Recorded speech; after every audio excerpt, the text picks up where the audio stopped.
And when it came to the Hardys, it was weird because I would look at them and think, this could be John and Joey. Rewind, recap, relive. For over 50 episodes, the revolutionary force in wrestling interview. Melina, one specific question for you. This is just from my childhood. As a fan here, someone you were rising with in your respective divisions, I feel, and also ran into a lot with MNM was Jeff Hardy. Do you have any stories of Jeff, or just what it was like being there? Because you're both really, that ascent was at the same time period, at like 2008, 2009. Do you have any stories, any memories? Memories again, like it's always difficult in a sense because it was like work, work, work, so focused, so Yeah. focused. And maybe I Ellie can relate to it, maybe because I'm trying to understand. Like I was socially awkward. I had yeah, I was really awkward. Like I can only imagine like that's why people thought I was such a bitch, because I didn't know how to talk. I'm a great listener. I just like to listen to people. I was super shy, even though it didn't seem like it. But yeah, I just kind of would get anxiety and I just do my thing, Yeah. go to the stands and sit there and think about matches, think about things. I didn't, people were kind of weird with me, so I just avoided it and just stayed in the stands. But working with because of Joey, because Joey grew up, in the same school working with the Hardys. So we were always around them because of Joey. And it was always amazing for me because I marked out because I watched them on TV.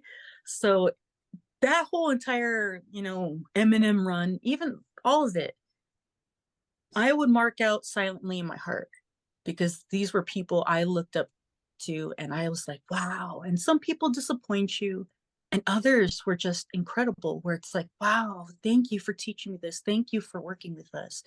Thank you.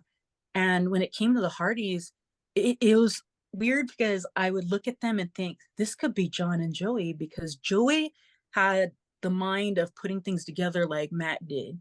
Because that's the way I saw Matt. I saw Matt as like Joey because he seemed like the ring general, Yeah. and like John was like Jeff, where Jeff was, the high flyer. He was the daredevil, but he reminded me of Jim Morrison.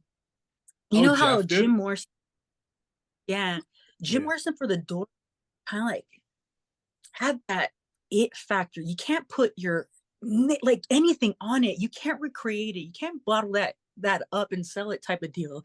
Right. He, would had poems. The things he said, like he just had this presence and that it factor and this personality that you just kind of like, man, you're amazing. You're like just the essence of you. And them together, and then to know that they're brothers, Right. it was Yeah. beautiful. That was a beautiful time. That was a beautiful time. And I appreciated those moments together because it was like having matches with them, like the boys having matches with them, and then letting me be like contributor to a bit of that was awesome. It was great. Freaking amazing to see. And then to watch it, like have a front row seat and watch it. Yeah, right. Exactly. Be right there. That's so cool to hear about from you, really. Rewind, recap, relive. For over 50 episodes, the revolutionary force in wrestling interview.